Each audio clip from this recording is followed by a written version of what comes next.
ओम। आज का प्रातः क्लास है 29 जून 1968।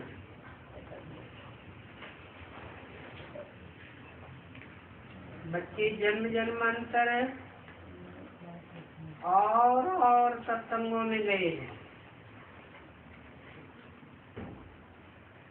और यहाँ भी आए हुए हैं।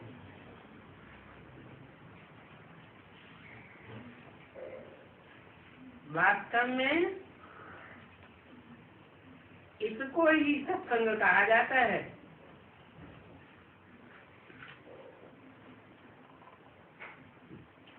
जन्म जन्मांतर जो और सत्संगों में जाते रहे उसको सत्संग नहीं कहेंगे। क्यों? मनुष्य क्योंकि मनुष्य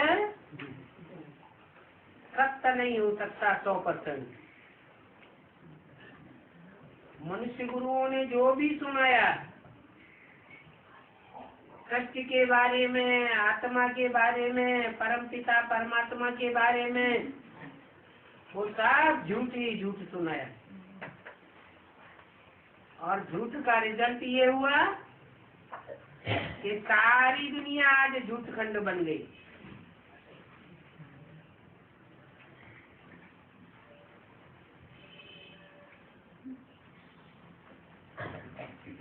अभी कहेंगे सत्संग, जबकि बाप आया हुआ है।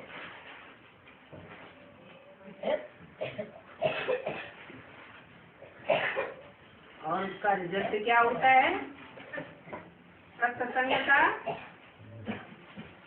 क्या गाएंगे? सत्य का संग तारे पार ले जाता है। काहे के पार ले जाता है? ये संसार सागर है, विषय सागर। ये विषय वैतरणी नदी है। सागर कहो, विषयी नदी कहो, इसके पार ले जाने वाला है सत्य का संग। बच्चों के दिल में आता होगा कि पहले हम भक्ति मार्ग के सत्संगों में जाते थे और यदि अभी यहाँ बैठे हैं तो भक्ति मार्ग के सत्संगों में और इस ज्ञान मार्ग के सत्संग में रात दिन का फर्क भागता है। क्योंकि वहाँ तो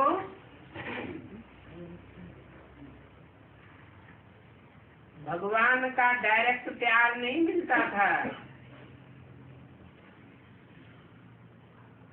भगवान हमसे डायरेक्ट बात नहीं करता था। और यहाँ तो पहले पहले बाप का प्यार मिलता है।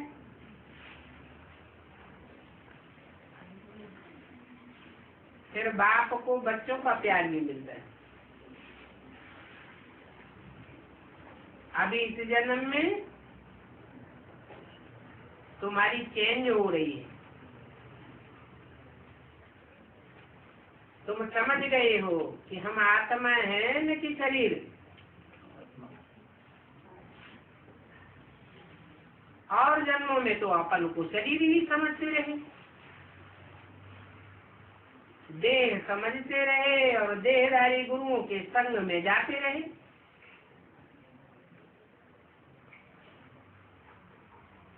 शरीर तो नहीं कहेगा कि हमारी आत्मा। आत्मा कह सकती है हमारा शरीर। आत्मा जानती है कि हम ये शरीर लेता हूँ। अभी बच्चे समझते हैं कि जन्म जन्मांतर तो साधु महात्मा सत्संग करते आए और आजकल सिर्फ फैशन पड़ा है साईं बाबा का, मेहर बाबा का। परंतु वो बाबाएं तो सब जिस्मानी हो गए।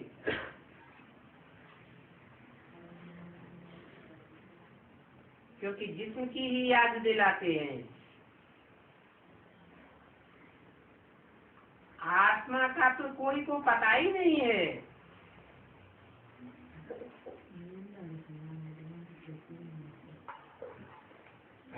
वास्तव में जिस्मानी प्यार में सुख होता ही नहीं है।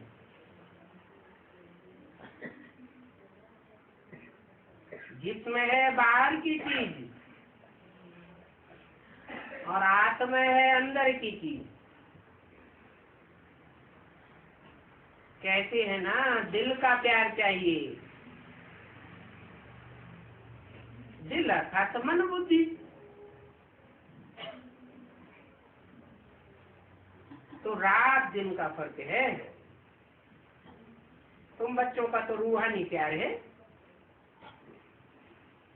और यहाँ तुमको समझ मिलती है, वहाँ भक्ति मार्ग में तो बिल्कुल बेसमझ थे।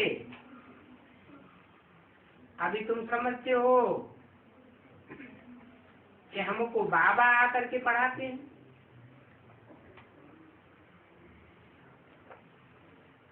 और वह बाबा कोई हद का बाबा नहीं है। 2, 4, 8, 10, 15, 25, 1000, 2000 करोड़ का 2 करोड़ का बाबा नहीं है, बेहद का बाबा है। जो भी 500, 700 करोड़ मनुष्य मात्र हैं, सबका बाबा है।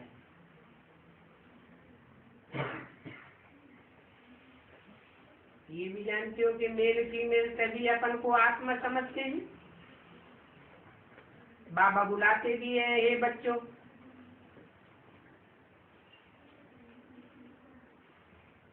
बाप रिस्पॉन्ड करेंगे, हे बच्चों। तो फिर बच्चे भी रिस्पॉन्ड करेंगे, ओ बाबा। ये है आत्माओं और बच्चों का मेला बाप के साथ। आत्मा परमात्मा का मेला है। भक्ति मार्ग में जो मेले होते थे वो तो आत्माओं के साथ होते थे। उन मेलों में तो मेले बनते चले आए।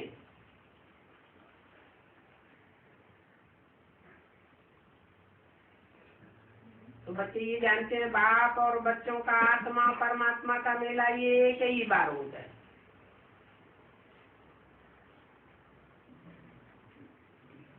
बच्चे बाबा बाबा कहते रहेंगे क्योंकि बाबा अक्षर बहुत मीठा होता है। बाबा कहने से ही वर्षा याद आवेगा। तुम छोटे बच्चे तो नहीं हो।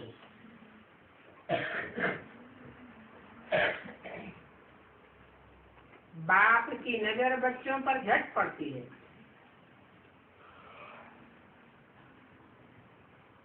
बच्चे भी जानते हैं बाबा से क्या वर्षा मिलना है।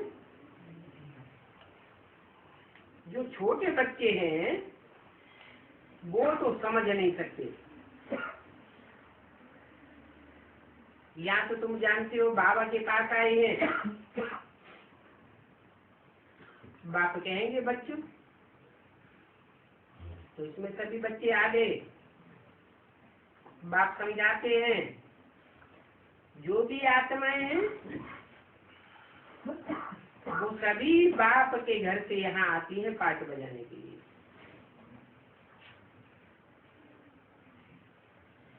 और आत्माएं नंबरवार बाप से जुदा होकर के आती हैं इस सच्ची रूपी रंगमंच पर। कौन कौन आत्माएं कब कब पाठ बजाने आती हैं, ये भी तुम्हारी बुद्धि में है। बात समझाते हैं कि सभी आत्माओं की सेक्शन अपनी अपनी है। जैसे बीज होते हैं ना,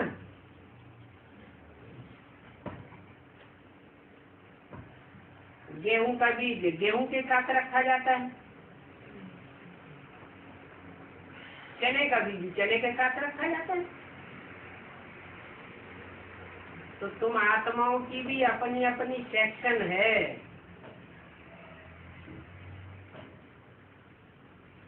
जिस सेक्शन से तुम आत्माएं आई हो,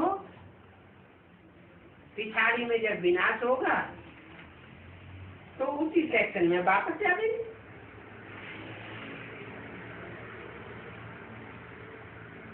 ये ड्रामा में नूद है। बाकी बाप किसको अपने सेक्शन में भेजते नहीं है,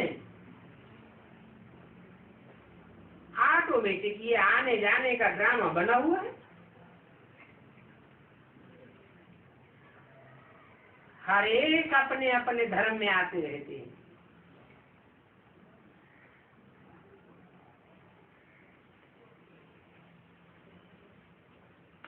जब तक बुद्ध का धर्म स्थापन नहीं हुआ है तो कोई भी आत्मा उस धर्म की आवेगी ही नहीं।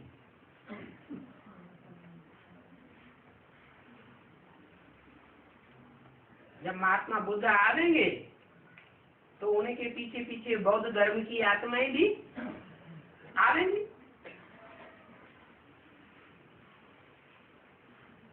तुम जानते हो पहले पहले कौन आते हैं, कौन से सेक्शन के आते हैं? पहले पहले सूर्यवंशी सेक्शन के आते हैं, चंद्रवंशी आते हैं। जो बाप से अच्छी रीति पढ़ते हैं वो ही नंबरवार सूर्यवंशी चंद्रवंशी में शरीर लेते हैं।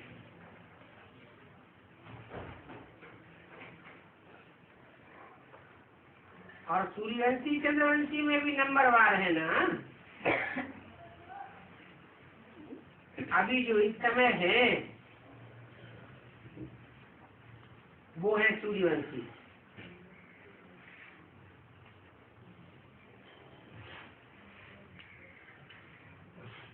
वहाँ सूर्यवंश में विकार की तो बात ही नहीं होती है।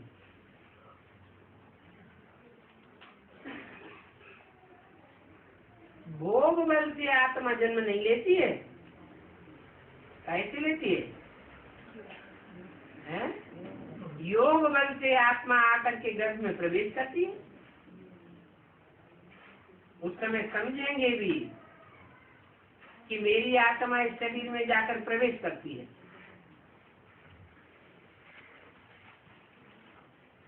बूढ़े लोग समझते हैं हमारी आत्मा योग बल से जाकर ये शरीर लेगी। मेरी आत्मा भी पुनर्जन्म लेती है। वो माँ बाप भी समझते हैं कि हमारे पास बच्चा आता है या उनको बच्चा होने वाला है, तो मालूम पड़ेगा माँ बाप को भी कि बच्चा आने वाला है। और फिर साक्षात्कार भी होता है। वो अपने लिए समझते हैं कि हम जाकर दूसरे शरीर में प्रवेश करते हैं, उनका बच्चा होने वाला होगा तो बाप समझेगा स्त्री के गर्भ में आत्मा आकर प्रवेश किया। महसूस तो होगा ना, साक्षात्कार होता है बच्चा होने वाला है। और जो भी नई नई आत्माएं आवेंगी वो ऊपर से ही आवेंगी।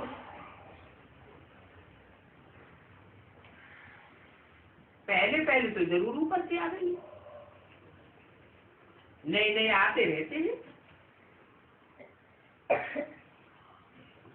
समझते हैं योग बल से आत्मा आकर इनके गर्भ में प्रवेश करती है। शुरू से ही जान जाते हैं इनमें प्रवेशता हुई, समझ होती है बच्चा कैसे आता है, कैसे प्रवेश करते हैं। समझते हैं हमको बच्चा होने वाला है। जब 60 वर्ष के होते हैं उस अवस्था में बच्चा पैदा होता है।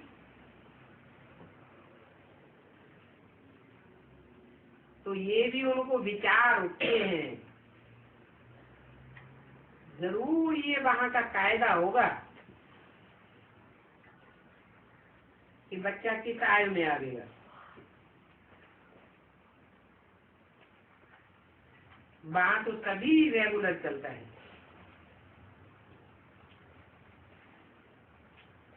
वो सब बातें आगे चलकर मालूम पड़ती जा रही। ऐसे भी नहीं कि 15 वर्ष में कोई 20 वर्ष में कोई बच्चा पैदा होगा जैसे कि यहाँ होते रहते हैं। नहीं, वहाँ की आयु ही 150 वर्ष होती है, तो बच्चा कब आवेगा? जब पूरी जवानी होती है, आधा लाइफ से थोड़ा आगे, उस समय बच्चा आता है, क्योंकि वहाँ आयु बड़ी होती है और सारी आयु में एक ही बच्चा तो आना है, फिर बच्ची भी आनी, फायदा तो होगा ना। पहले बच्चा या बच्ची? पहले बच्चे की आत्मा आती है, फिर बच्ची की। तो विवेक कहता है पहले बच्चे की आत्मा आनी चाहिए, पहले मेल पीछे फीमेल। बीच बीच में ब्रह्मा बाबा इंटरफियर करके भी बोलते रहते हैं। 8-10 वर्ष का फर्क भी होता होगा। दोनों की आयु बड़ी है,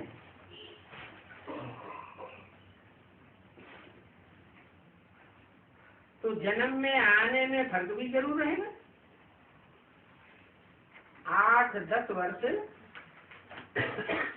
देर किया रही।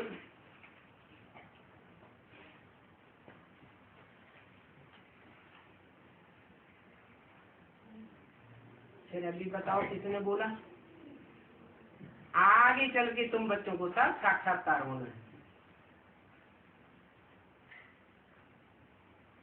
बच्चा और बच्ची के जन्म में 8-10 वर्ष का अंतर होगा या नहीं होगा? है?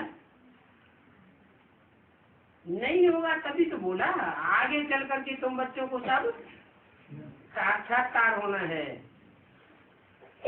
सुनती क्यों नटशक्ति वाणी का कैसे कैसे वहाँ के रस्म रिवाज होते हैं।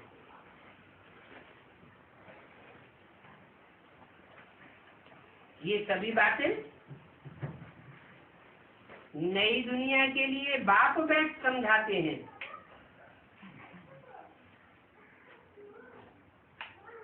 बाप ही नई दुनिया की स्थापना करने वाला है, तो नई दुनिया की रस्म रिवाज जरूर सुनाते होंगे। आगे चल करके बहुत सुनावेंगे और फिर तुम बच्चों को साक्षात्कार भी होता रहेगा कि बच्चे बच्ची कैसे पैदा होते हैं। कोई नई बात नहीं है। तुम तो ऐसी जगह जाते हो जहाँ कल्प कल्प जाना ही पड़ता है। वैकुंठ तो अभी नजदीक आ गया ना। अभी तुम पुरुषार्थ करते करते करते बिल्कुल ही नजदीक आकर पहुंचे हो।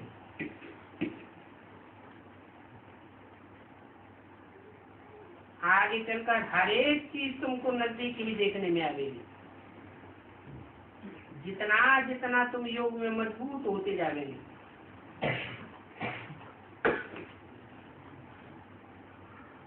अनेक बार तुमने ये पाठ बजाया। ये समझ है अभी तुमको मिलती है जो तुम साथ ले जाएंगे। बाकी रस्म रिवाज बाप को समझाना तो यहाँ ही है, क्योंकि सीखना करना तो सब यहाँ ही होता है। सभी को साक्षात्कार होगा कि वहाँ की क्या रस्म रिवाज होगी। तुम सभी बच्चे जान जाएंगे। शुरू में तुमको साक्षात्कार हुआ था, देखते थे कैसे शादी होगी, कैसे बच्चा पैदा होंगे, सभी साक्षात्कार होता था ना। परंतु उस समय तो अर्जुन तुम आलस में पढ़ते थे,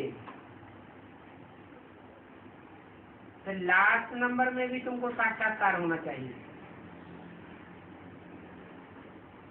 तो बाप बैठ सुनाते हैं और वो सभी देखने की चाहना तुमको यहाँ ही होगी।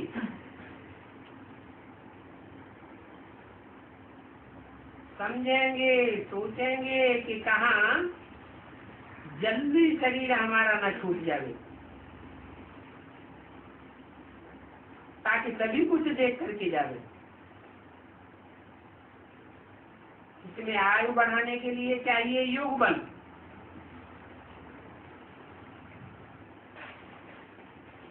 तो हम बाप से सभी कुछ सुनते रहेंगे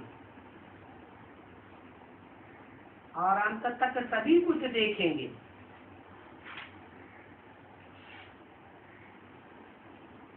जो पास्ट में चले गए उनका चिंतन नहीं करना, वो तो उनका ड्रामा में पार्ट था बीच में जाने का, उनकी तकदीर में ही नहीं था ज्यादा बाप से लेना।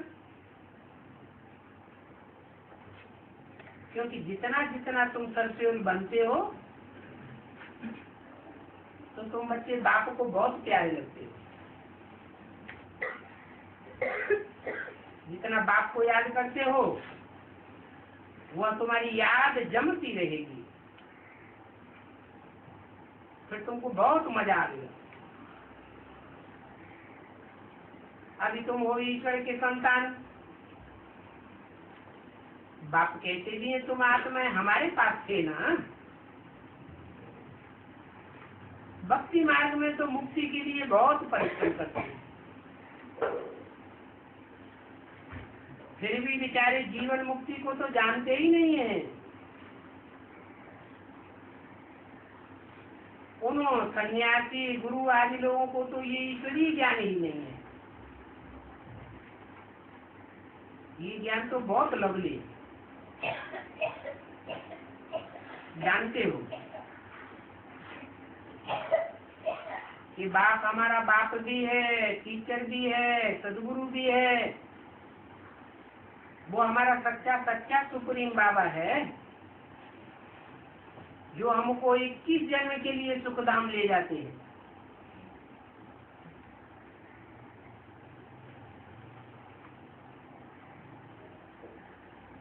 अभी आत्मा दुखी है ना, आत्मा ही दुखी और सुखी होती है। सुख और दुख आत्मा ही महसूस करते हैं। कहा भी जाता है पापात्मा, पुण्यात्मा, महात्मा। अभी बाप आए हमको सभी दुखों से दूर करने के लिए। तो अभी तुम बच्चों को बेहद में जाना है, फिर सभी सुखी हो जाएंगे, सारी दुनिया ही सुखी हो जाएगी। सारी दुनिया के मनुष्य मात्र का पहले पहले सुख में जाने का पार्ट है ड्रामा में। उनके पार्ट को भी तुम समझ गए हो। क्या समझ गए हो?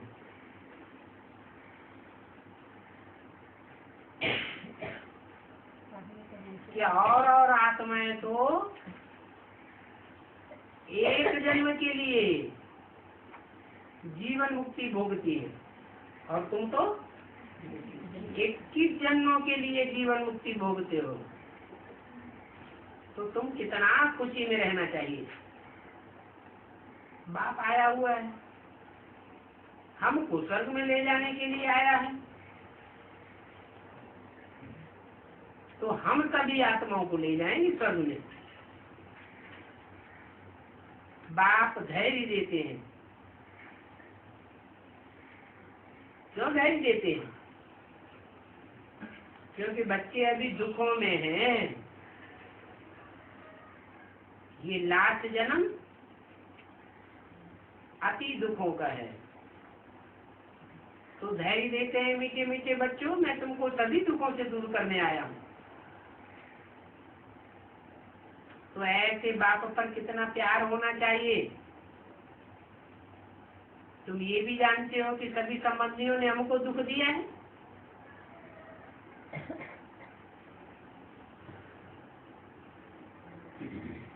ये दुनिया है ही दुखदायी। और नई दुनिया में होते हैं सुखदायी संबंध।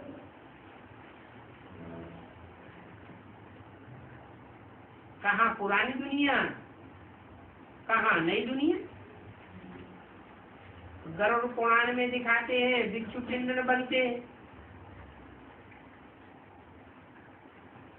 ऐसे ऐसे एक दूसरे को काटते रहते हैं। फिर कहते हैं मनुष्य का जीवन सबसे उत्तम है।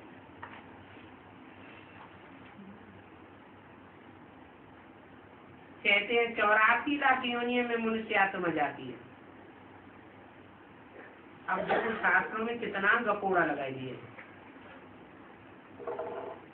ऐसी ऐसी बातें सुन सुन करके तुम्हारी बुद्धि क्या बन गई, बिल्कुल ही पत्थर बुद्धि बन गई। भक्ति मार्ग में ऐसी बातें सुनने में तुमको बड़ी खुशी होती थी। जानते ही नहीं थे कि हम ये दुख की बातें सुनते आए हैं। अभी बाप सभी बातें समझा रहे हैं कि सारा सृष्टि का चक्र कैसे फिरता है। अनेक बार बाप ने समझाया है और समझा समझा करके हमको चक्रवर्ती राजा बनाते हैं। तो जो बाप हमको ऐसा विश्व का मालिक बनाते हैं उन पर कितना प्यार होना चाहिए। इतना प्यार हो जो एक बाप को ही याद करते रहो। बाप के सिवाय और कोई भी संबंध याद भी ना आए। आत्मा को ही समझाना होता है। हम सुप्रीम बाप के बच्चे हैं। अभी हमको जैसे कि सुप्रीम बाप से रास्ता मिला है, फिर औरों को भी सुख का रास्ता बताना है। तो भी आधा कल्प के लिए सुख का रास्ता बताना है।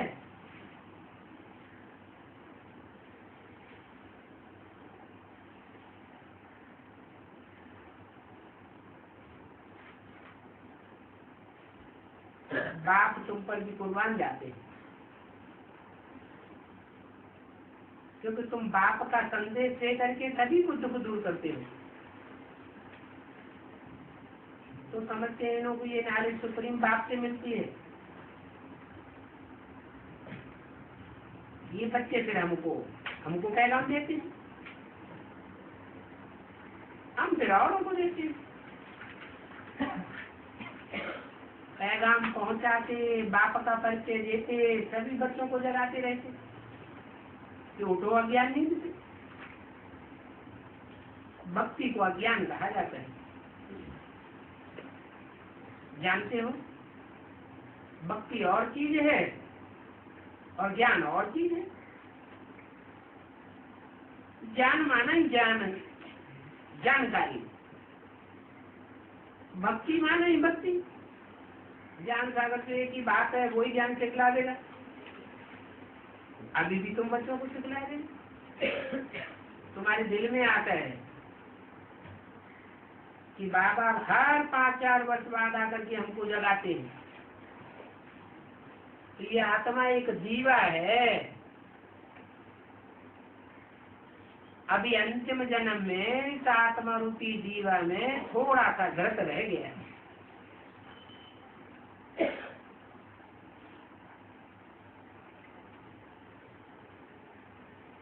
समझो कि दीवा बुझने पर ही आ गया है। इसलिए अभी फिर बाप ज्ञान घृत डाल करके दीवा जगाते हैं।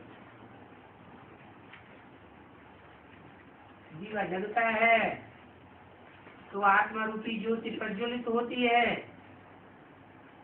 प्रज्वलित तब होती है जब तुम बाप को याद करते हो। उनसे तीव्रता की वाणी का चित्र करते। आत्मा में जो कट चढ़ी हुई है वो कट बाप की याद करने से ही उतरेगी, और इस याद की यात्रा में ही माया की लड़ाई चलती है। माया तुमको घड़ी घड़ी बुलाई देती है और कट उतरना बंद हो जाता है।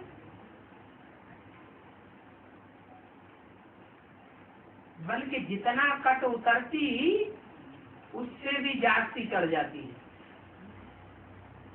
ऐसे भी माया का वार होता है।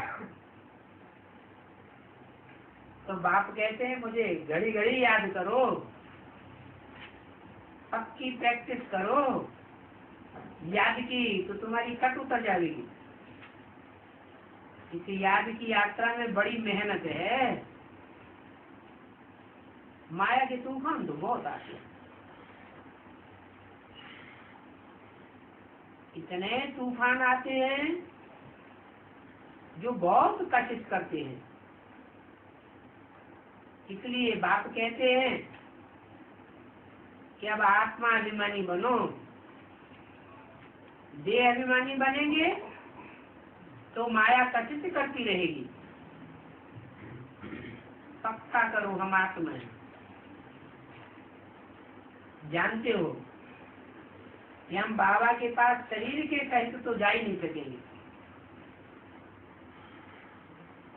शरीर से अलग होकर के जाना है। आत्मा को देखते रहेंगे तो तुम्हारी कट उतरती रहेगी। जब तुम अपनी देह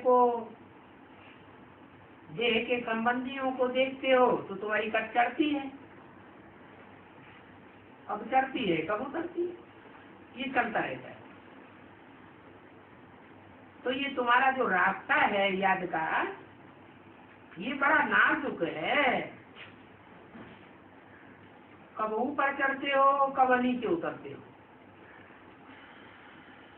ये होते होते कर्मातीत अवस्था पिछाड़ी में पाए लेते हैं।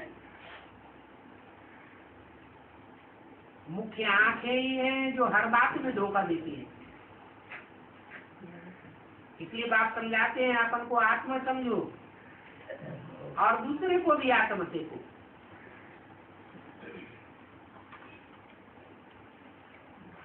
मेल्स को आंखें बहुत धोखा देती है। फीमेल को देखा और देखने से ही आंखें धोखा देती है। इसलिए शरीर होते हुए भी आंखों से देखते हुए भी देखना नहीं।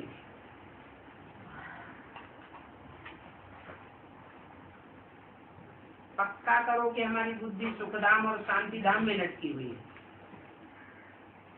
साथ साथ दैव गुण भी धारण करने हैं। भोजन भी शुद्ध होना चाहिए। तुमको तो देवता बनना है, देवताओं का भोजन तो पवित्र होता है।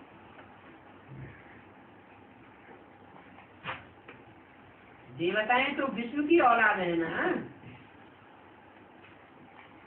वैष्णव का भोजन कितना शुद्ध होता है। ये वैष्णव अक्षर विष्णु से निकला है, अर्थात वैष्णव विष्णु की संतान होते हैं।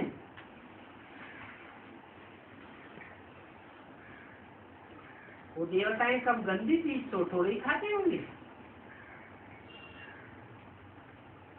वैष्णव देवी का भी मंदिर है।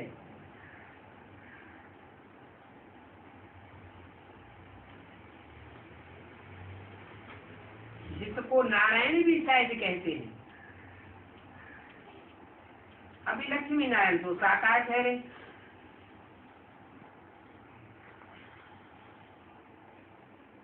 उन दोनों को तो मिलकर के 4 भुजाएं होनी चाहिए। 2 भुजा नारायण की, 2 भुजा लक्ष्मी की। परंतु भक्ति मार्ग में विष्णु को 4 भुजा देते हैं। वो समझते हैं विष्णु ऐसा कोई एक देवता होता है जिसको 4 भुजाएं होती होंगी। ये वेद का अज्ञान है। समझते नहीं है कि भुजा सहयोगी को कहा जाता है।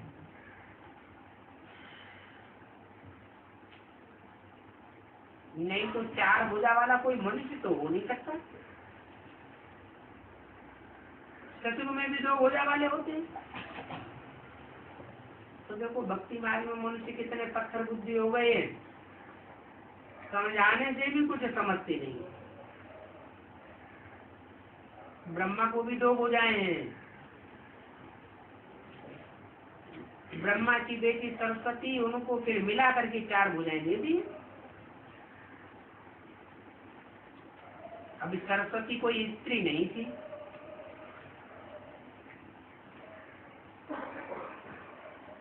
स्त्री नहीं थी,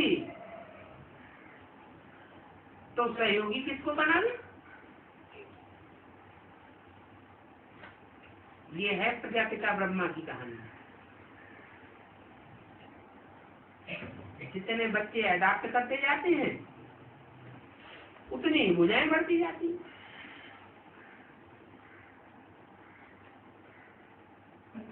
भक्ति मार्ग में ब्रह्मा को ही 8 भुजाएं, 10 भुजाएं, 20 भुजाएं दे देते।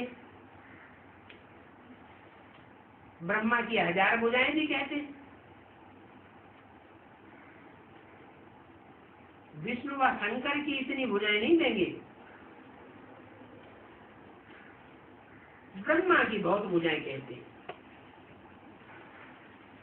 क्योंकि बच्चे बढ़ते जाते हैं तो भुजाएं बढ़ती जाती। तो देखो भक्ति में क्या क्या करते रहते हैं, समझ कुछ भी नहीं है। अभी बाप आकर बच्चों को समझू बनाते हैं। तुम कहते भी हो कि बाबा ने हमको आकर के कितना समझदार बनाया है। शिव बाबा कहते तो थे ना, वो निराकार था।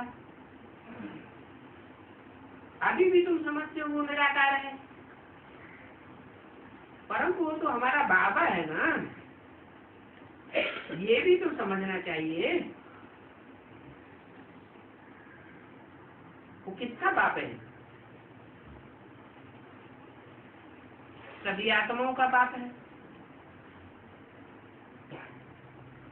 मनुष्यों का बाप है प्रजापिता। ये कहते हैं हम शिव का भक्त था। अच्छा, शिव को क्या समझते थे?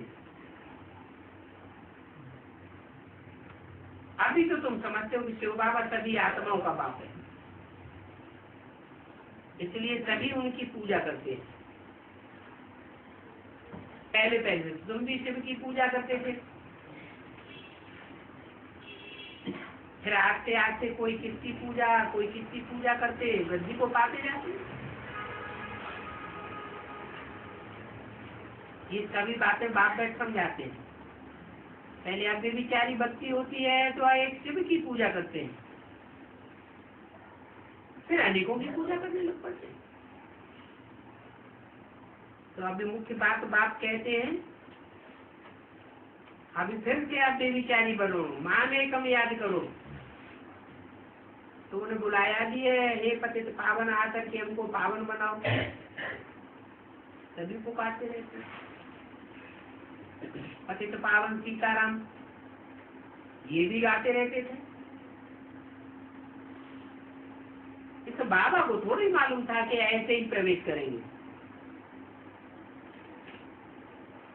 कितना बंडर लगता है। इनको कब ख्याल में भी नहीं था। पहले तो मुझ गए कि ये क्या होता है। मैं किसको देखता हूँ तो बैठे बैठे उनको कशिश हो जाती है। फिर सोचता हूँ ये क्या होता है। अभी पता चला कि ये तो शिव बाबा कशिश करते थे। उनको तो ये भी पता नहीं पड़ता था।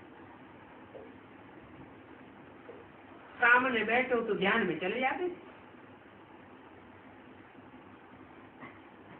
तो लोग वायरे हो गए, ये क्या होता है। अब इन बातों को समझने के लिए तो एकांत चाहिए। फिर बैराग आने लगा, कहाँ जाऊं? अच्छा, बनारस जाता हूँ। ये उनकी कशिश थी जो इसको भी कशिश कराते थे। इतना सभी बड़ा कारोबार सब छोड़ करके गया। इन विचारों को क्या पता था कि बनारस में क्यों जाते हैं। फिर वहां जाकर के बगीचे में ठहरा। वहां भी पेंसिल हाथों में उठा करके दीवारों पर चक्कर बैठ निकालते थे। बाप क्या कराते थे कुछ भी पता नहीं पड़ता। रात को नींद आ जाती थी तो समझता था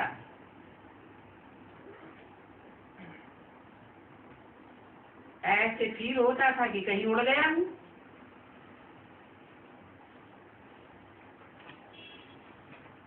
फिर जैसे कि नीचे आ जाता था, कुछ भी पता नहीं हो रहा था। पहले तो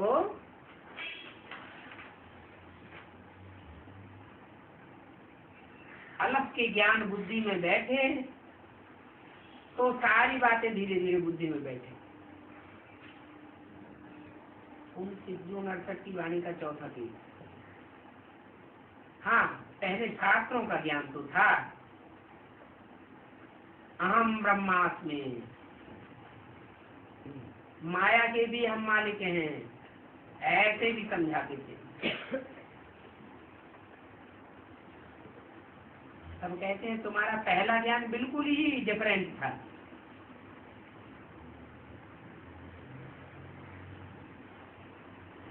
अभी हम तो जानते हैं पहले तो हमारी बुद्धि में शास्त्रों का भूसा था।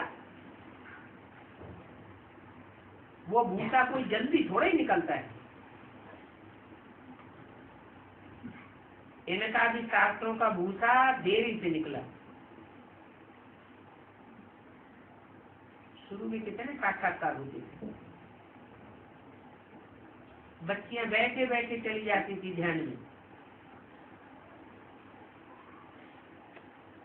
बाबा ने खास बच्चों का स्कूल बनाया था। अभी फिर ख्याल होता है बच्चों का क्लास बना दें। वहां तो छोटे छोटे बच्चे थे, अभी बड़ों बच्चों का क्लास बना दें। फिर सोचा ऐसे तो नहीं होगा कि कहीं फिर ध्यान में चले जाए। अभी ये तो बड़ी कुमारियां हैं, पता नहीं क्या पाठ करेगा।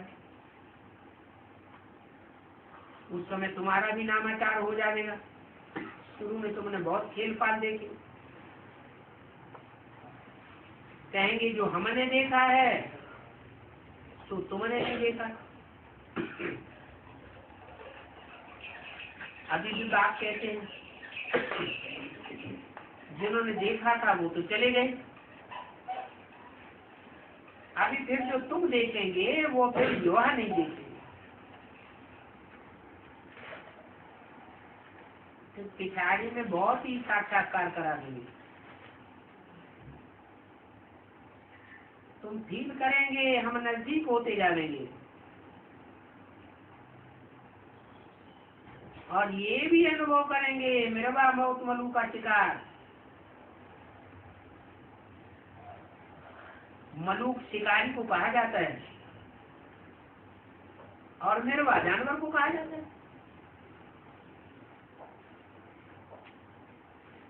तो तुम प्रैक्टिकल में नंबरवार को साथ अनुसार मलूक बन जाते हो।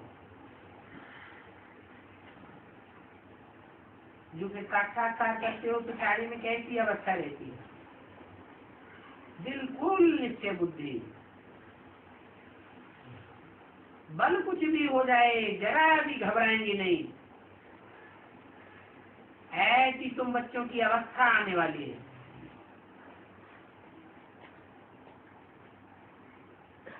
अभी क्यों नहीं आती है? क्यों नहीं आती? तब ऐसी अवस्था क्यों बन जाएगी? अभी 63 जन्मों के हिसाब किताब रील में घूम रहे हैं, तो हमारी अवस्था को नीचे ऊपर कर देते हैं। हिसाब किताब पूरे हो जाएंगे, कर्मातीत अवस्था बन जाएगी, तो फिर जरा भी नहीं घबराएंगे। इसलिए बाप कहते हैं अभी अच्छी रीति पढ़ाई को समझते जाओ, टाइम बहुत थोड़ा है, पुरुषार्थ करते जाओ। ये ईश्वरीय परिवार है, बाहर में तो ये परिवार होता ही नहीं है। इस परिवार में आकर के तुम 1 घंटा मिलते हो, सेंटर पर जाते हो, बाकी तो सारा दिन असुरों के साथ रहना पड़ता है।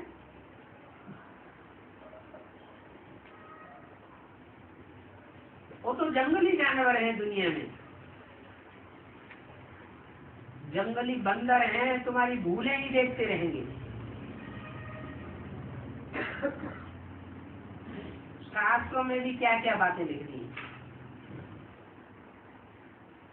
राम ने बंदरों की सेना ली। अभी तो तुम समझते हो भक्ति मार्ग के शास्त्र पढ़ते पढ़ते कितना टाइम वेस्ट हो गया, waste of time, waste of energy, waste of money किया। वही आप बातें सुनते सुनते सत्य सत्य करते करते खुश होते रहते थे। वो सब है भक्ति मार्ग की कथाएं। अब मालूम पड़ा है कि भक्ति में क्या लगा पड़ा है। अभी फिर ज्ञान में चलना है, तुमको नूर बनना है, देवान को चकनाचूर करना है। भक्ति मार्ग में भी कोई बहुत तीखे भक्त होते हैं, उन भक्तों को नवदा भक्त कहा जाता है।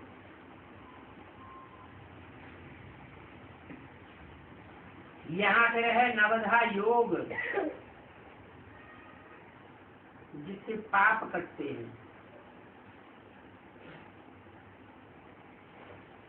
ये नॉलेज तो बहुत सहज है और बच्चों को समझाते भी बहुत हैं। कहते हैं अभी कोई विकर्म नहीं करना है, ये रावण राज्य तुम्हारे योग बल से खत्म होता जाएगा, और ड्रामा अनुसार रावण राज्य खत्म होना ही है। सतयुग में तो रावण रहता ही नहीं, सूर्यवंशी होगी राजधानी चलती है, वहां ये भी नहीं पता रहता कि हमारे पीछे चंद्रवंशी आवेंगे।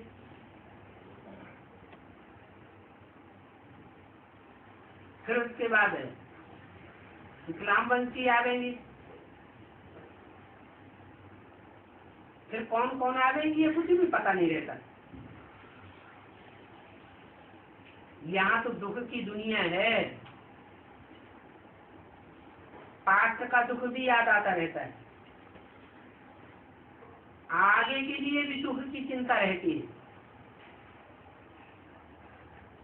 वर्तमान दुनिया में तो दुख देखने में ही आता है, परंतु वहां तो सुख की दुनिया होगी। पास्ट और फ्यूचर को याद नहीं करेंगे, वर्तमान की सुख की दुनिया में रहेंगे। तो ये फर्क हो जाता है नई दुनिया और पुरानी दुनिया। इन बातों में मुझना नहीं चाहिए। ये बातें सुनकर के मुझते कौन है? हैं? जो वहां नई दुनिया में जाने वाले नहीं होंगे उनको मुझान होती है, परंतु उनका भी दोष नहीं है। इसलिए तुम तो कोई बात में बिगड़ते ही नहीं हो। जानते हो ये बेचारे बेसमझ हैं,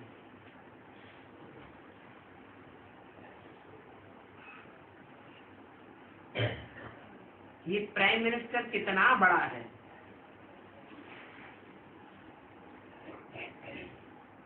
उनको वर्ल्ड की रीति जाति का ज्ञान ही नहीं है। कितना मान मर्तबा, कितने लोग उनके पीछे पड़े रहते हैं और चक्र को जानते ही नहीं। अभी तुमको तो कितनी समझ मिली है, तुम बच्चों की बुद्धि में है 84 का चक्र पूरा करके हम आए हैं।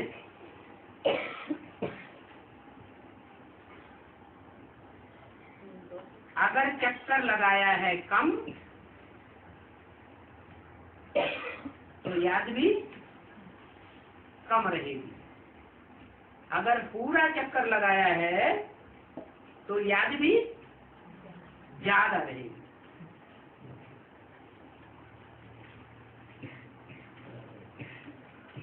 जितना चक्कर कम लगाया होगा उतना योग में कम रहेंगे,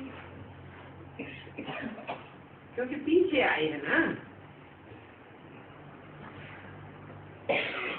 जो पीछे आए होंगे उनकी निशानी क्या होगी? वो किसी को समझाए नहीं सकेंगे और आवेंगे भी पीछे। कोई तो त्रेता के भी पीछे आवेंगे।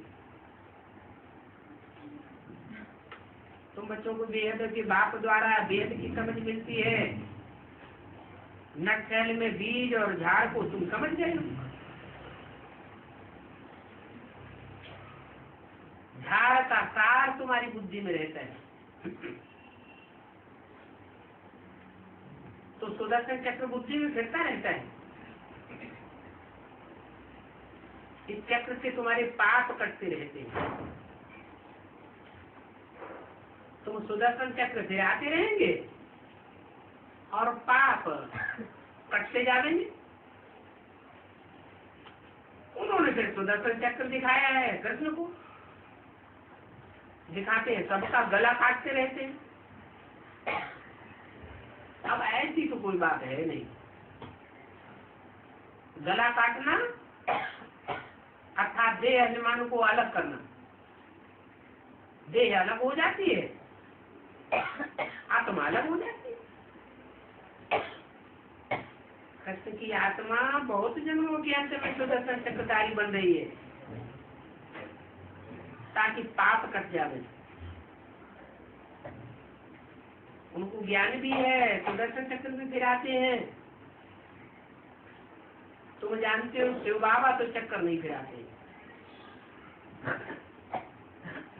क्यों है? जो चक्कर में आवे तो चक्कर फिरावे, जो 84 के चक्कर में आता ही नहीं वो चक्कर क्यों फिरावेगा?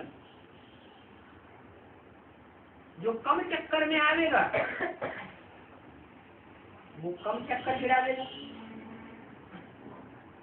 ऑलराउंड चक्कर में आवेगा तो ज्यादा चक्कर फिरावेगा। शिव बाबा कोई चक्कर नहीं फिराते, ब्राह्मण ही फिराते हैं जिससे उनके विकल्प विनाश हो जाए। विकल्प विनाश हो जाएंगे तो फिर तुम देवता बन जाओगे। अभी तुमको सुदर्शन चक्र का ज्ञान मिला है, ये ज्ञान देवी देवता बनने के लिए मिला है। ये तुम्हारी अहम ऑब्जेक्ट है क्या? देवी देवता बनना। तुम जानते हो कि हम सुदर्शन चक्र गिरा करके देवता बन गए। फिर 5-4 वर्ष के बाद तुमको ये ज्ञान फिर से मिलेगा। तुम कितने भाग्यशाली हो। जानते हो कि देवताओं को भी ये ज्ञान नहीं होगा। तो फिर लोग कहते हैं ये क्या कहते हैं? ये तो अपने लिए समझते हैं कि हमारे में ही ज्ञान है, और देवताओं के लिए कहते हैं वो तो बुद्धू थे।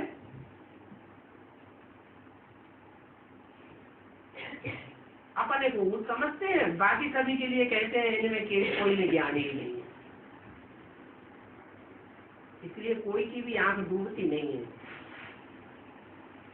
जो अच्छे बच्चे समझदार हैं वो तो झट समझ जाते हैं। बच्चों में कोई भी संशय होगा तो निकल जाएगा, रिफ्रेश हो जाएंगे। बाप तुम्हारी मुझ निकाल रहे हैं। इसलिए मधुबन का गायन है। मधुबन में बच्चे आते हैं बाप के पास तो बुझाहट सारी दूर हो जाती है। अच्छा, बच्चों को गुड मॉर्निंग और नमस्कार।